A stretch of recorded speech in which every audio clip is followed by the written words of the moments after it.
Welcome, everybody. Welcome to Happy Hour Hug Nation.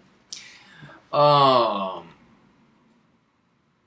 it is a treat to share this final holiday gathering before Christmas. And I just wanted to address Christmas a little bit.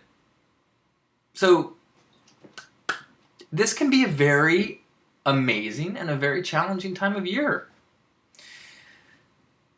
Part of the reason it can be so challenging is because all of the expectations, all of the attachments, we are, from our earliest memories, we are kind of filled with these visions of how wonderful the holidays are, and these kind of visions of, Hallmark gatherings and Norman Rockwell things, and just, fireplaces and chestnuts and sugar plums. Although I'm not sure if I've eaten a chestnut or a sugar plum ever.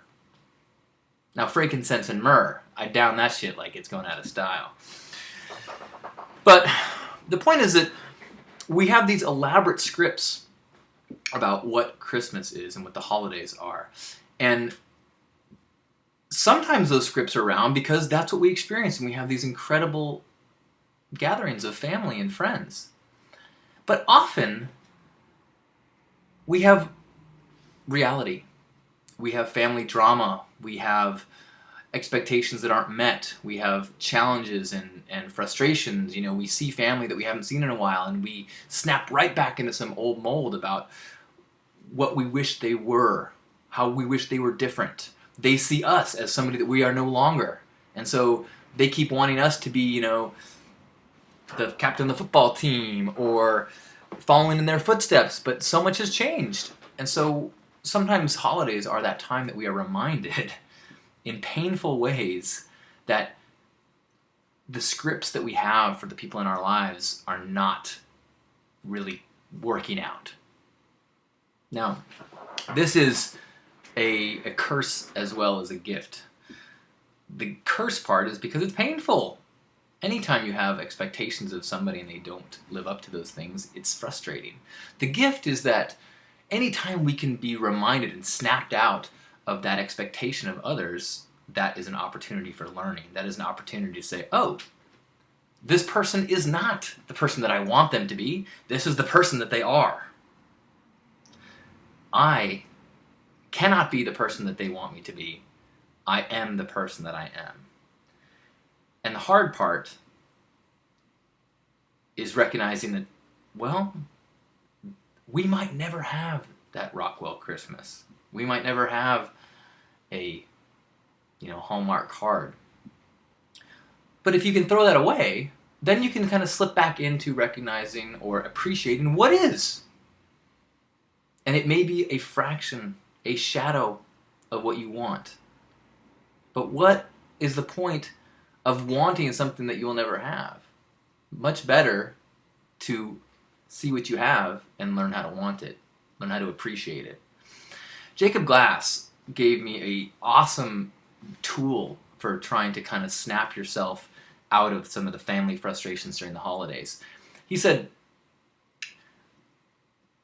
when you're going home for the holidays, imagine that you are visiting your roommate's family, or you're going home for the holidays with some friends, and that everyone you meet is not your aunt, your parents, but is their parents and aunts. Because if you can see these people separate from your story about them, separate from your expectations and your history, you can appreciate their wackiness.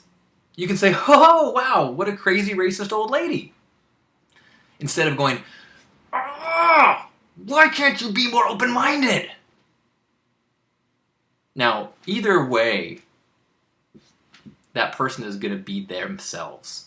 It's all they've ever been, and it's all they're ever going to be. But if you can let go of what you want them to be, then maybe you can get a kick out of them, or at least not be so stirred up. I think I love that idea.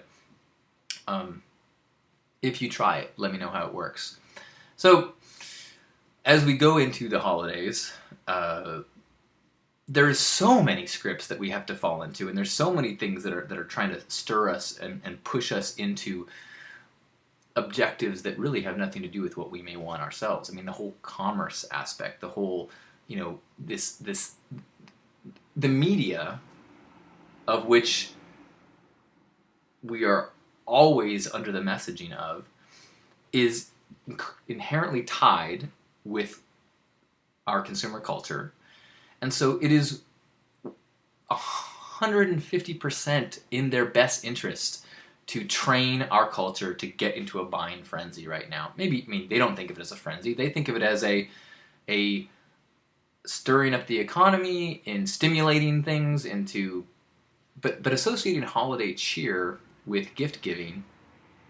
And I mean, I keep hearing commercials on the radio for like buying a car for your loved one for Christmas, and it's like, is that do people do that? Do people say, gosh, I don't know what to get my wife, I'll get her a Lexus?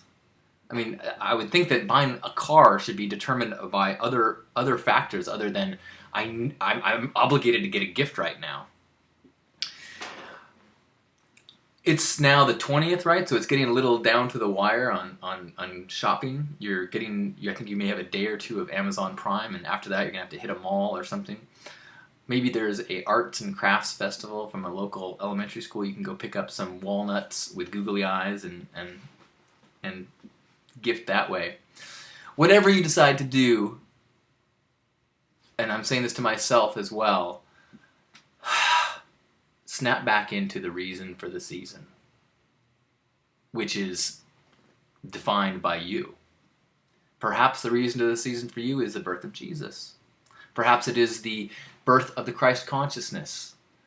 Perhaps it is a solstice feeling of the days becoming long again. Perhaps it is simply a celebration of the tilt of the earth and how that quirk of our orbit is what causes the seasons. I saw a cool graphic that said the reason for the season, and it had this scientific, diagram about the tilt of the earth.